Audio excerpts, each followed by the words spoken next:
Po predstavení bola Nokia E90 plnohodnotným nástupcom Nokia 9500, dlhoročne predávaného smartfónu s QWERTY klávesnicou a rovnakou konštrukciou. Jej nástupcom bola ešte aj 9300. Na model E90 sa čakalo dlhé mesiace a dlhé mesiace sme čakali aj po jej predstavení na spustenie predaja.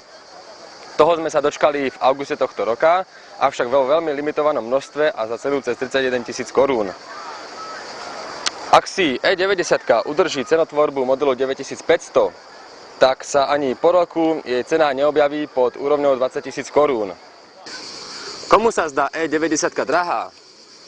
Má k dispozícii ešte menší a menej vybavený model 9300 alebo stále predávanú E61 i verziu s fotoaparátom.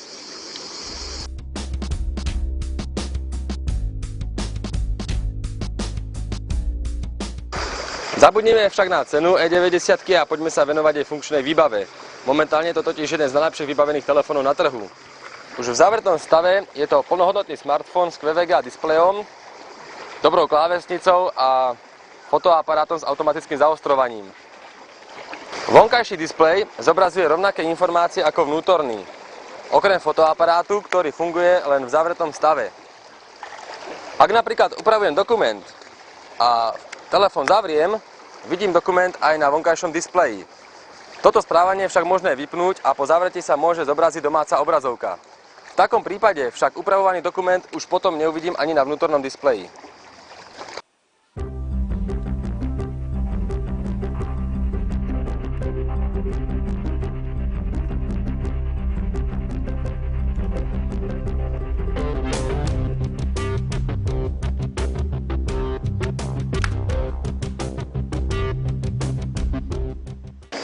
Ak by som mal E90 prirovnať k niektorému modelu od Nokie, nazval by som ju asi N95 s QWERTY klávesnicou. Aj keď E90 nepoužíva QWERTY, ale QWERTZ. Po Nokii 9300 a 9500 si E90 zachovala riadok špeciálnych tlačidiel na spúšťanie konkrétnych aplikácií. Pribudlo podsvietenie klávesnice, regulované týmto tlačidlom. A spoľahnúť sa môžeme aj na prítomnosť tlačidiel Control, Characters a mediálne tlačidlo.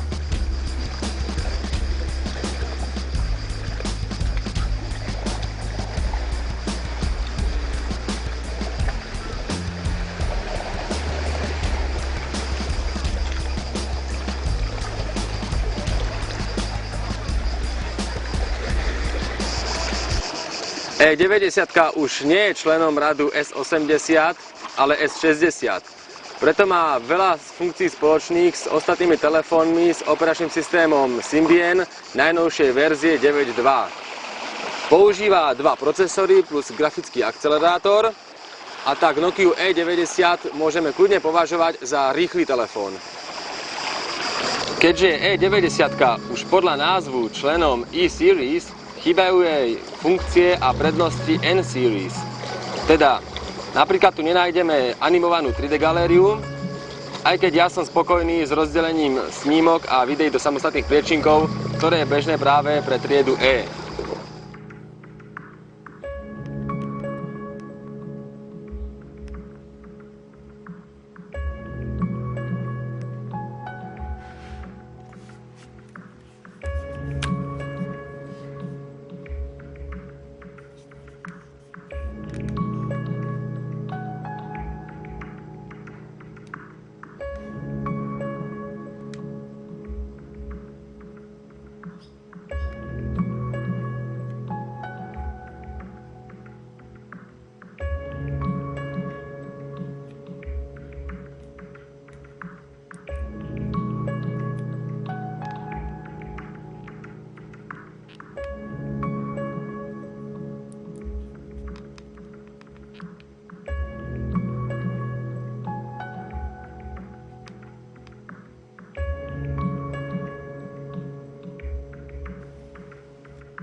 Vážnejším nedostatkom telefónov radu E je chýbajúca úprava fotiek a videí.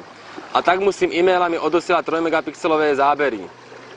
Zo zábavných funkcií ponúka E90 všetko od FM rádia až po záznam VGA videí. 3 megapixelový fotoaparát s automatickým zaostrovaním je veľmi dobrý, ale jeho ovládanie nepovažujem za úplne najlepšie.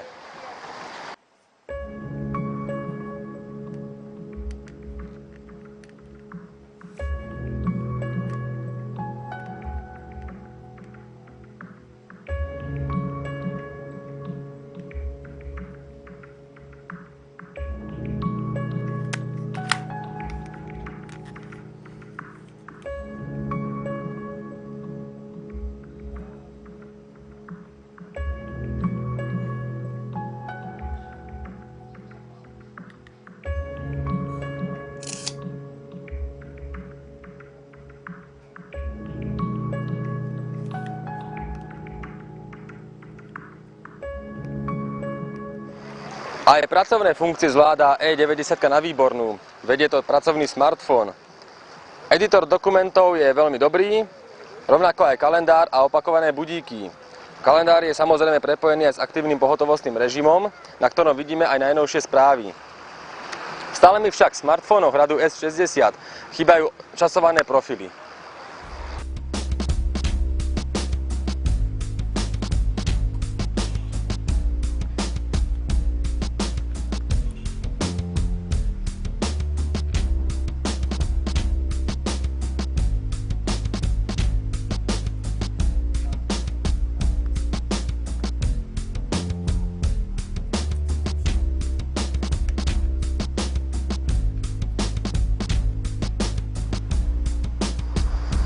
Ku bežným poznámkam z Nokia E90 pribudli aj aktívne poznámky s možnosťou pridávania súborov.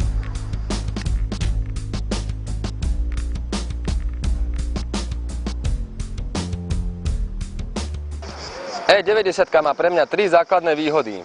Veľmi dobré spracovanie a konštrukciu, perfektnú QWERTY klávesnicu a výbornú batériu BP4L s kapacitou 1500 mAh. Veľmi dobre zvládnutá je konektivita E90. Od GPRS cez Edge, UMTS až po HSDPA, doplnené bezdrôtovým rýchlym pripojením Wi-Fi. Najviac ma asi na E90 sklamala funkčnosť GPS. Rovnako ako v modeli N95, ani v takejto lokalite som satelity nenašiel. E90 je jednoducho výborný pracovný nástroj, doplnený aktuálnymi zábavnými funkciami. Ja budem spokojne ďalej používať Nokiu E61i s QWERTY klávesnicou, ale to len z dôvodu ceny E90.